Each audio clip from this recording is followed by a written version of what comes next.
NewSpring Church. Everybody good today? All of our campuses? Hey, let me tell you, I'm excited today. Today I want to welcome for the first time our Boiling Springs campus, our 9th campus in South Carolina.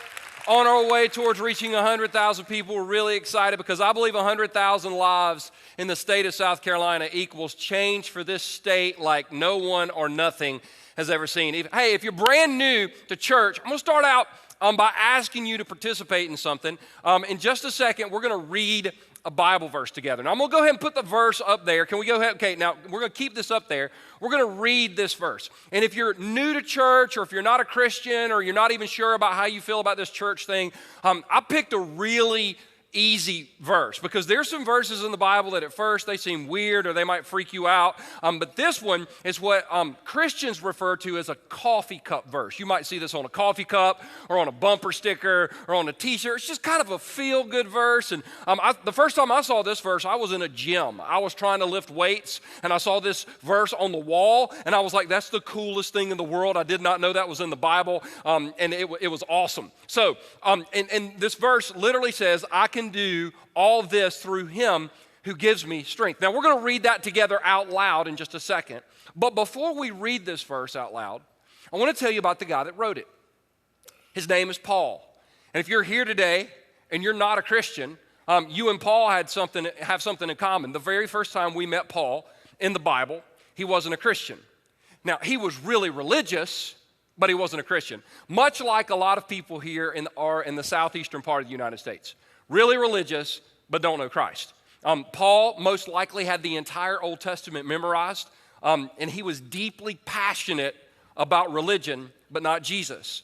But the guy named Luke wrote a book, and he told us about Paul's story. And the book that Luke wrote is the Gospel of Luke, but he also wrote the book of Acts. And he tells us Paul's story in the book of Acts about how Paul meets Jesus, and Jesus changes his life.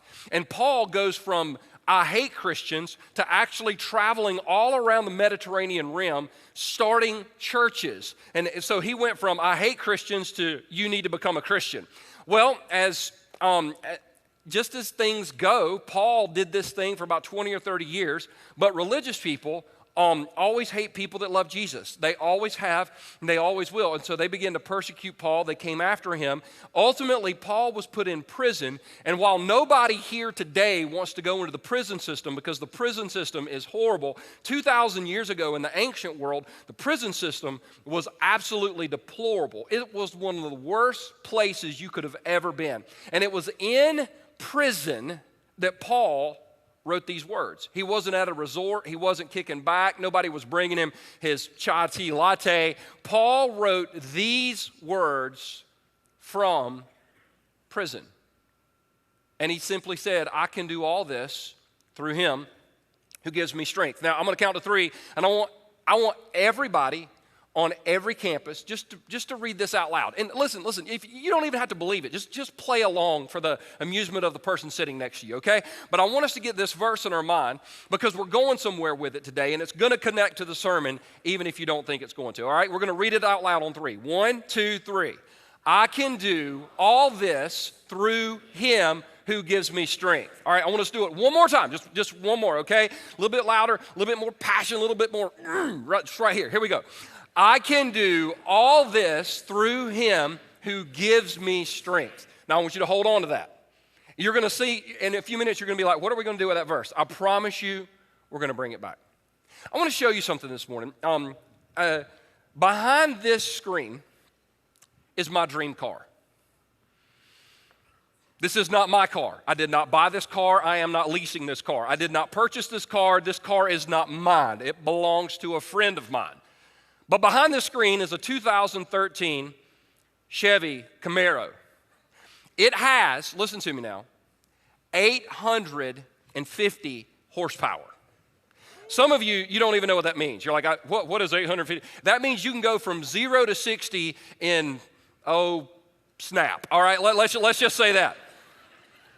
This car has more power and more potential than any car I've ever seen, sat in, or driven. And I just want to show you this car this morning. So can we show everybody this car?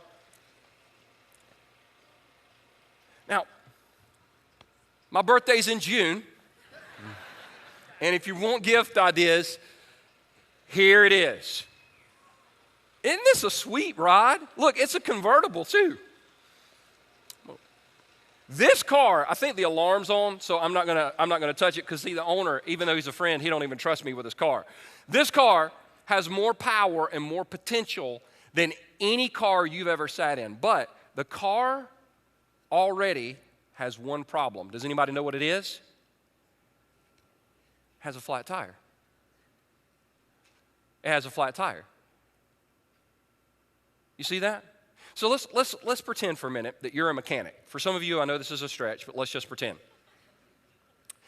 And let's say that I bring this car into you. And I say, it's running rough.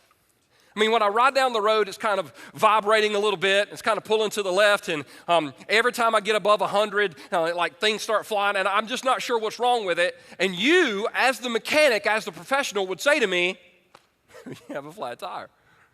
And if you change the tire, I think you fixed the problem. But what if I said back to you, no, I don't think it's the tire. I think what it needs is a paint job because it's gray. And I think if we painted it yellow, I would just feel better about myself. What if I painted the car? You would be like, you know what, you can paint the car purple. I don't care what color you paint the car, but the car's never going to run effectively until you fix that tire. And what if I said, well, see, I just don't think the tire is the problem. You know what I think it needs? I think it needs a brand new stereo system in it. That's what we need. I need a stereo system that plays everything from MP3s to 8-tracks. If we could figure that out, and it was, some of you don't even know what an 8-track is. You have to Google that later on. And it was just like when I pulled up to the red light, the bass was so awesome that the red light fell down. Like, that would be awesome. That's what I need. You would tell me, hey man, you can go get the stereo system and good luck on finding the 8-track. But until you fix that tire, it's never going to run to its potential. What if I finally said to you, you know what? I feel like I'm wasting your time. I feel like the problem with this car is that it's located in the state of South Carolina. And I feel like if I could just move it to New York, if I could just move it to LA, if I could just move it to North Carolina or even Georgia, right? If I could just get this car in a different location, I think it would solve the problem. You would tell me, hey man, I don't care if you take it to North Carolina, North Dakota, New Mexico, or Nebraska. Your car is not going to operate effectively until you fix that flat tire. Everybody here can see the problem with a car. With that in mind, let me ask you this question today. What's your flat tire? What's your flat tire? What's the one thing in your life that needs to get repaired, that needs to be changed? Now, if you just thought, oh my gosh, I hope my husband's listening, let me tell you what your flat tire is. Your flat tire is self-righteous arrogance. If you're listening to this message through the grid of I hope somebody else is listening to this, you've already missed it. What is your flat tire? Because you know what we do here in America? We try to say, well, you know what? I see what my flat tire is, but just like changing the paint color on the car, I think if I just changed how I looked, if I got a new wardrobe or if I did my hair a different color, if I got a tattoo maybe, it would make me feel better about myself. But handling the external, listen, nothing's wrong with those things. But if we don't fix the tire, at the end of the day, whether we changed our hair color or got a tattoo, we still have a flat tire. Some people go, you know what, I like gadgets, and so I'm just going to get the new iPhone, and I'm going to get the new Samsung thing, or I'm going to get the new remote control, and I'm going to make my life so much better by all the gadgets that I have. But you know what? No gadget in the world can make up for the fact that there are people here today that have a flat tire in your life spiritually, and it needs to be changed. I know people that say, you know what, Perry? I need a new marriage. This one isn't working out. I need a new family. I just need to relocate. I'm having problems here. I feel like if I went there, I wouldn't have problems. But you know what? If you're here and then you go there, you take you with you everywhere you go. So if you have a flat tire, you haven't fixed the problem, you've simply relocated it. So what is your flat tire? Now I know what some of you are thinking. You're thinking, I need to walk out right now because I know what my flat tire is. And there's no way it could ever change. There's no way it could ever change. And I would simply remind you that all of you today have said out loud, I can do everything through him who gives me strength. I can do everything through him who gives me strength. There's not an asterisk there where God said, but your problem's too big for me. Your issue's too big for me. I can do everything through him who gives me strength. Now, if you brought a Bible with you today, I want you to go with me to the book of Luke. Luke's gospel is the third book in the New Testament. It's written by a guy named Luke, right? And he also wrote the book of Acts.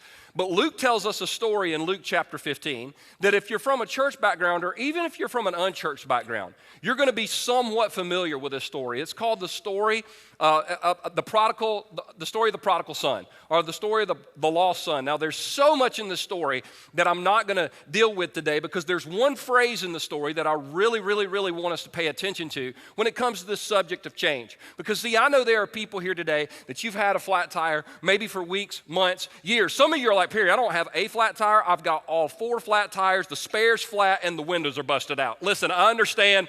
I know how that feels. But we've got to start somewhere. We've got to start somewhere. And change starts with addressing the one thing that we know in our life needs to be addressed. So I want to walk you through how change can begin to take place in your life today through the story of the prodigal son. Number one, if you're taking notes, change, in order for it to happen, we've got to see it as necessary. The first thing that has to happen if we're going to change, if something in our life is going to change, is we're going to have to see it as necessary. People have to be willing to admit that the tire is flat and that is not necessary. It has to change. See, I told you earlier that car has 850 horsepower. It has more power and more potential, I said, than any car that most of us have ever driven. But did you know that you were custom designed by the creator of the universe? And there is way more value in you than there is in that car. And there is way more potential in you than there is in that car. But just like that car cannot run to its maximum potential unless that tire gets changed, you and I can't operate at our maximum potential until we deal with the thing that God is putting his finger on in our life, saying that's got to change. And it's not about you becoming a better person. It's about you and I becoming the people that God created us to be. See it as necessary. Watch this. Luke chapter 15. We're going to start reading verse 11. Jesus continued. In other words, he's telling some stories. There was a man who had 2 sons. The younger one said to his father, "Father, give me my share of the estate." So he divided his property between them. Now, when Jesus is telling this story, everybody in the audience gasped. Because basically, the sons got the estate when the father died. So the younger son was basically saying to the dad, "Dad, I wish you were dead. Old man, die, please, for the love. Get out of here. I want what's mine." He wanted some change. Now, don't miss this. The son had a relationship with the father. The son had a relationship with the father. You say, "Pierre, why are you making that point?" It's very simple. The way that we have a relationship with the Father today is through Jesus. So if we've met Christ, if we've asked Jesus into our life, then Jesus Christ lives in us, and through Jesus and only through Jesus do we have a relationship with God. If we come to God any other way except through Jesus, we came to him the wrong way. The only way to God is through Jesus. But the reason I want to point this out is because there are some people out there today who are very well intentioned and very well meaning, but they're just very wrong, because they say if you're truly a son or a daughter of God, and if you truly belong to Jesus, that you will never walk away from him. See, here's the problem with that. I've been alive for 42 years, and I've been in ministry for over 20, and I've seen people that love Jesus walk away from him. The other myth is, well, if you just give your life to Jesus, you won't have a flat tire. Anybody ever met a Christian with a flat tire, right? Huh? Come on now. Yeah, you don't point. All right, there we go. Here we go. Verse 13. Not long after that, the younger son got together all he had, set off for a distant country. It's very important to remember that. And there squandered his wealth in wild living. So Quick question. Did he still have a relationship with the Father? Yes or no? Yes. We can answer that with a little bit more confidence. Did he have a relationship with the Father? Yes or no? Yes. But he was in a place where he didn't belong. Flat tire. Watch this. After he had spent everything, see, sin will always cost you more than you ever thought it would cost you. So after he had spent everything, watch this. There was a severe famine in that whole country, and he began to be in need. Severe famine in the country. Now, we're going to come back to that, but I want you to listen. You can't control what happens to you or around you. You cannot control what happens to you. You cannot control what happens around you. He didn't see the famine coming, but the famine came. And the Bible says he began to be in need. So he went out and hired himself to a citizen of that country who sent him to his field to feed pigs. Watch this. He longed to fill his stomach with the pods that the pigs were eating, but no one gave him anything. To a Jewish person in this culture, that would have been one of the grossest things imaginable. Pigs were deplorable animals. Pigs were horrible. Pigs were awful. And the very fact that this guy wanted to eat pig food, this is the lowest you could go. This is what we would call the ultimate flat tire. But watch this. Watch this.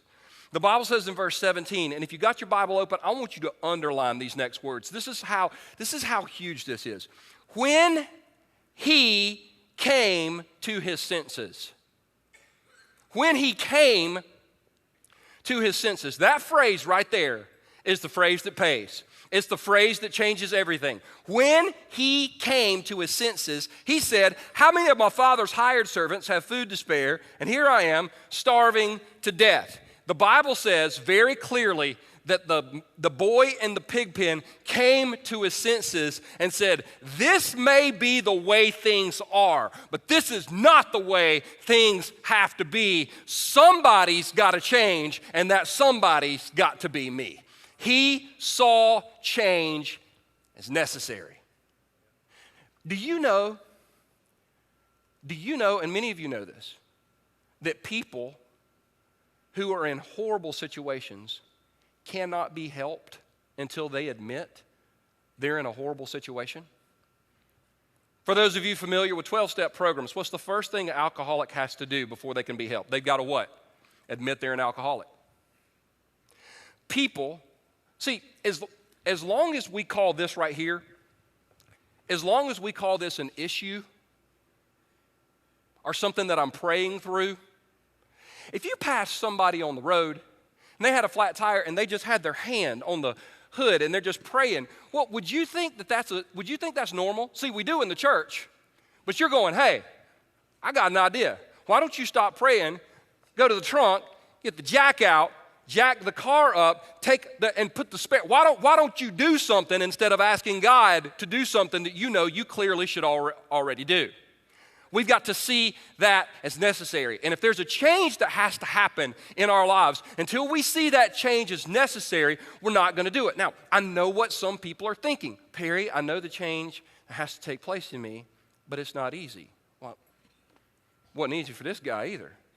He was in a far country. He was in a famine. He was in a pig pen. He was lower than he ever thought he could go. But the Bible said he came to his senses. See, I wrote this down because this is what stuck out to me. Just because change is necessary does not mean it is easy, which is why I need his strength in me. Just because change is necessary does not mean that it is easy, which is why I need his strength in me. Just because change is easy, or just because change is necessary does not mean it's easy, which is why I need his strength in me. Now, I want to tell you the good news and the bad news. Here's the bad news. If you don't have Jesus in your life, you can't change. You can give the world a new and improved version of you, and that version of you is still going to be incomplete compared to what Jesus Christ can do inside of your life. But if you have Christ in you, anything and everything can change. And until we see it as necessary, though, it's not going to happen. Which leads to point number 2. Take responsibility. Take responsibility. If we're going to change, we got to take responsibility. Now, I was thinking about flat tires the other day. There's about 3 reasons we could have flat tires. The first one doesn't make any sense, but it sort of does. The first reason we could have a flat tire is we flatten our own tire, right? We just kind of go out and take a knife and stick it in your tire. And maybe you didn't want to go to school, or maybe you didn't want to go to work, or I don't know why anybody would do that. But we do that to ourselves spiritually sometimes. We flatten our own tire or whatever, and we can talk about that another time. The second thing the reason the tire can get flat is because of somebody else can flatten your tire. I don't know if you've ever played that game where you take the valve cap off and you put a little pebble in it and you screw it back on and it flattens the tire. See, some of y'all, you learned something at church today. You know how to play a joke on somebody. But I had some friends in college that thought it would be funny to let the air out of my tires. And so they did that, and I remember coming out, and your tires are flat. That's not fun. The third reason you can have a flat tire is because of circumstances. Something happened that was beyond your control. I remember driving one night down the road, and I'm coming back from Atlanta from a baseball game, and I was having a hard time staying awake. You know what I'm talking about? That's like the best 2-second sleep you ever get in your life right there. And I hit a pothole going 25 miles an hour. Had a flat tire. Circumstances flattened the tire. But it doesn't matter. Listen, I want you to listen. It doesn't matter whether it was circumstances or somebody let the air out of your tire or you flatten your own tire until you and I take responsibility for that tire. It's never going to get fixed. You say, Perry, what do you mean? Well, you notice in the story, the younger son didn't lay in the pig pen and go, oh, this is my dad's fault. If my dad just wouldn't have given me that inheritance. You know what? I'm going to blame my mom too. Because my mom should have talked my dad out of it. You know what? I'm going to blame my brother. Never liked him anyway. He's the older child. He's the favorite child. He gets everything. I get nothing. The reason I've got a flat tire is because my life has been so hard. You know what the story would have been? Jesus said there was a young man. He went off to a far country. He went to, spend everything he had and went to the pig pen, blamed everything, and died there. Now, here's the thing about taking responsibility. If it's your flat tire, you got to take responsibility. Everybody in this room's got a sad story about something somebody did to you. Everybody. And I'm not saying that lightly. As a pastor, I've listened to people tell me stories that break my heart. I know what it's like to sit and weep with somebody who weeps. There are people in this room, you've been used, you've been abused. There have been things done to you that are absolutely deplorable. And you can't control what happened to you, but you can control your attitude about it from this point on. You got to take responsibility. Somebody came along and flattened your tire. You know what? Jesus can help you change everything. You just got to be willing to take responsibility. See, the boy in the pig pen, he didn't see the famine coming. External circumstances. But you know what we do? We make excuses. Well, this is my favorite. Well, Perry, that's just the way I am. In the South, I hear this all the time. That's just the way I am. I'm just from out west, and that's the way we talk to people. I'm just from up north, and that's the way we talk to people. Okay, so you're going to blame your sin on geography. Right? Well, I was born that way. I don't have a problem with that. Of course you were born that way. You were born so messed up.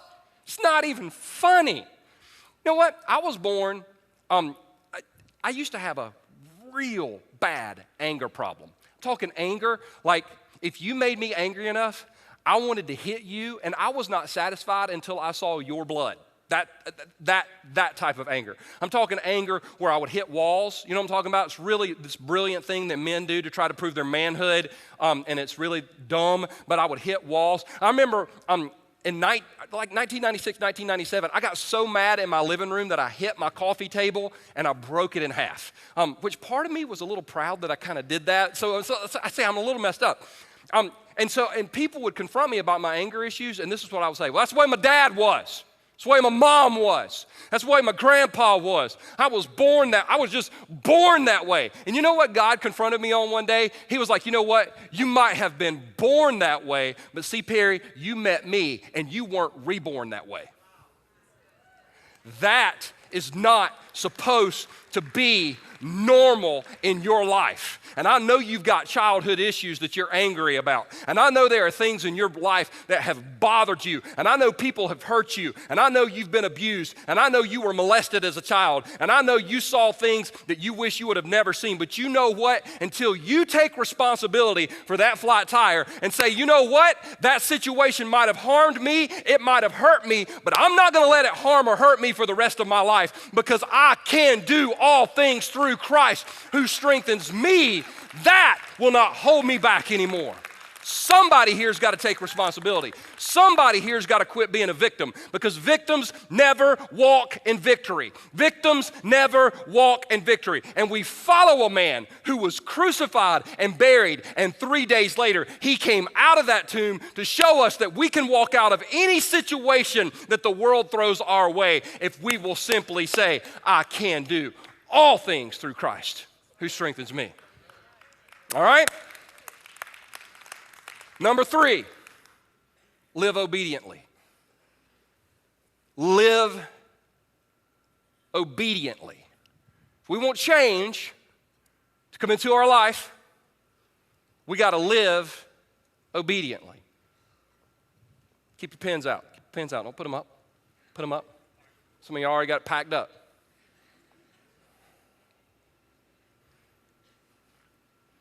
What's your flat tire? What's your flat tire? Some of you, the flat tire is the person you're dating right now. You know you shouldn't be in that relationship. Some of you, the flat tire is you're living with somebody you're not married to. Come on now. See, when you start calling the flat tire specific things, it gets real tense. Some of you, your flat tire is the abuse of drugs and alcohol. Some of you, the flat tire may be the abuse of food. Some people, the flat tire may be the affair. Some people, the flat tire may be the pornography addiction. But all of us have something in our life that needs to change. Here's what I can't promise you today. I can't promise you that if you'll tell Jesus, I'm tired of living this way, I want to change, I can't tell you that your circumstances are going to be better automatically, because they won't. Can't tell you. See, that's what everybody wants that. I want that. I remember when Lucretia's my wife, we got in our first argument. I'm talking legitimate argument. And it turns out that time, as it has 99% of the time, that I was wrong. And I had to come back and had to apologize. So I was like, are we okay? I was like, I'm sorry. She's like, okay, I got it. But she was still real cold. She was still seemed distant. I was like, I'm sorry. She said, I know, I heard you. I got it. I was like, well, are we okay? She said, yeah, we're okay. I said, but you're not acting like we are okay. And she said, Perry, a woman has to have time to process. I said, that's awesome. How long is this process going to take? Right? Sometimes we want change. This is so discouraging, because I'll meet men, and I'll just take men who mess up their marriage, and they're like, well, I want to get back in my marriage, and I want to fix it. I want to do everything possible to fix my marriage. And they've messed it up for 3 years, and they dive back into their marriage for 3 days, and their wife is not beginning to behave like they want their wife to, and they're like, well, I'm just done with this. So you'll spend 3 years messing up your marriage. This is what I think. If you'll spend 3 years messing up your marriage, you ought to be willing to put 6 years in to try to make it better. Actually, the rest of your life would be really awesome. But let's just read the rest of this story, because this live obediently thing, this stands out to me, and it's so awesome. The Bible says, verse 18, he said, I will go out and go back to my father and say to him, Father, I have sinned against heaven and against you. I am no longer worthy to be called your son. Make me like one of your hired servants. So he got up and went to his father. Stop. This is awesome, because he's laying in the pig pen, and he's at rock bottom. And he's like, you know what? He came to his senses. He stopped blaming everyone. He stopped blaming everything. He said, this is in my life. This has to change. And you know what the hardest step towards change is? It's that first step. I don't know how long it's going to take me to get home. I don't know what it's going to be like when I get home. I don't know what's going to happen to me on my journey. But you know what I'm going to do? I'm going to get out of this pig pen and I'm going to take a step. And every time somebody tries to talk me out of it, every time circumstances come against me again, I'm going to take another step. I don't know if it's going to take me 3 months. I don't know if it's going to take me 3 years to get back home. But you know what I'm going to do when I doubt? I'm going to take another step. I don't know how my father's going to react. I don't know how my mother's going to react. I don't know how my brother's going to react, but you know what I know what I need to do? I need to take another step. And today I believe that if somebody here is going to be obedient to the Lord, you're going to have to take a step towards change. And that step is to say, I got to change. This has to change in me. Because I can't tell you what your journey will be like, but I can tell you what the end of your journey will be like. Let's keep reading. But while he was still a long way off, his father saw him and was filled with compassion for him. See, God's not mad at you. He's filled with compassion.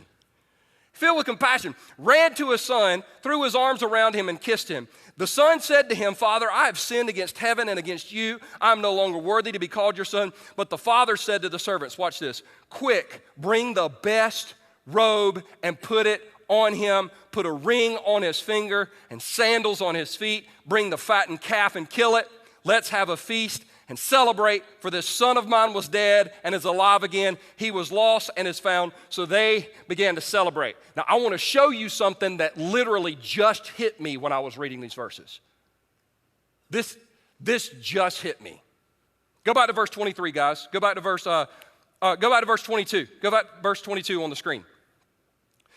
But the father said to his servants, quick, bring the best robe and put it on him. Put a ring on his finger and sandals on his feet. Bring the robe and put it on him. See, the boy was dirty. The boy had a dirty robe. The boy wanted to change the robe, but the boy couldn't change the robe because the boy had no power or potential to change the robe. But when he got back in a right relationship with his father, the father put a brand new robe on him, and the father put the ring on his finger, and the father put the sandals on his feet, and the father changed him, all because this boy said, I'm going to take one more step. Because as the boy was walking toward his father was running toward him. And the father wasn't running toward him to judge him or condemn him. The father was running toward him going, my son is home and I can't wait to get him in my arms again, because the change he needs in his life is the change that I can bring into his life. But that change only comes as a result of you and I saying, I'm coming home. I'm coming home. I'm tired of living like this. Here's what you need to know. If you're a follower of Jesus Christ, God did not intend for you to live this way. And for the person out there, you need to change, and you're thinking, Perry, I can't do it. I've lived this way for years. All I would say to you is I can do everything through Christ who strengthens me. In just a second, we're going to do an invitation on all of our campuses. You know what some of you need to do? You know what your first step towards change is? I'm going to give you an opportunity to pray and respond by stepping out of your aisle and walking out the back of the church and praying with someone or having someone pray for you about the change. Some of you, that's your first step today. Perry, what's going to happen? What's my wife going to say? Listen, I don't know. I don't know. But I know your first step is to tell somebody today, I don't want to live that way anymore. This has to change in me. This is a problem. This is a habit. This is an addiction. This is something that's held me in bondage for years. And if you're here today and you don't know Christ, meeting Jesus and turning your life over to Him will change everything about you now and give you the potential for change in your future that you could never have unless you know Him. Some of you here today, I want you to listen, you've been showing up at church for weeks and weeks and weeks, and you don't have a relationship with Jesus. And today's the day that He said, you know what? Today's your day. Some of you, as soon as this service is over, the change you need to make is you need to text the person that you're dating right now and say, you know what? this relationship's over. Well, Perry, what's going to happen? I'm not going to be able to find anybody, and I'm with them because listen. I can't tell you what the journey's going to look like. I can tell you at the end of the journey, there's going to be more celebration than you could ever imagine. Some of you are like, well, Perry, if I confess this habit, if I confess this addiction, it's going to bring problems in my marriage. I would tell you, sir, if you don't confess it, you've got way more problems in your marriage coming. God, listen to me, God does not lead us to change that He will not sustain us through. God does not lead us to change that He will not sustain us through. So if God has spoken to your heart today and said this needs to change, then I would ask you, live obediently and just say, yes, Lord. Can we stand for closing prayer on all of our campuses right now?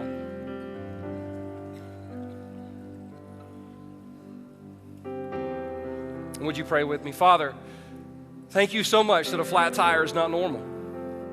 God, you didn't call us to live this way. You called us to live lives full of potential and passion. And God, I know in this room, on every campus, there are people, men and women, God, that have been fighting change.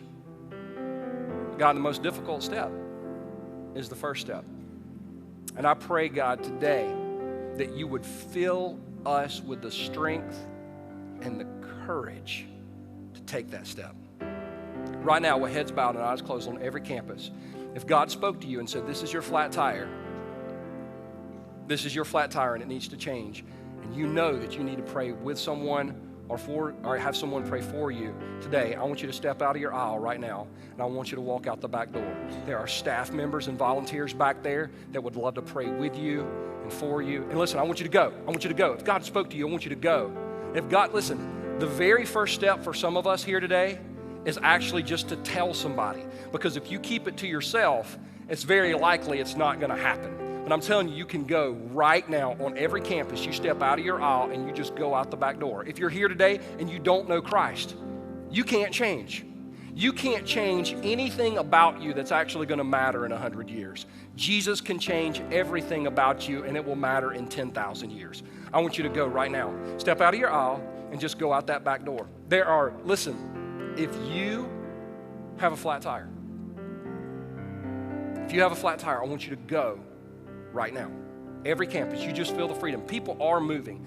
On every campus right now, people are moving. I want you to step out of your aisle, and I want you to walk out that back door. Father, in the name of Jesus, thank you that we can do all things through you who gives us strength. Father, my prayer today is that so many of us would take this, we would process this as we get home, God, that we would identify the change that you want to make in our lives, and that, God, we would continue to allow you to press into us so that we can become everything you've called us to be. We love you, Jesus. We ask this in your name. Amen. Hey, don't leave. We're always trying to carry the sermon further than the auditorium. So today, when you get in your car, we flattened all your tires, just as a reminder that you probably need to change. Don't let this. Next week, we're going to continue this series. I hope y'all have a great week. God bless.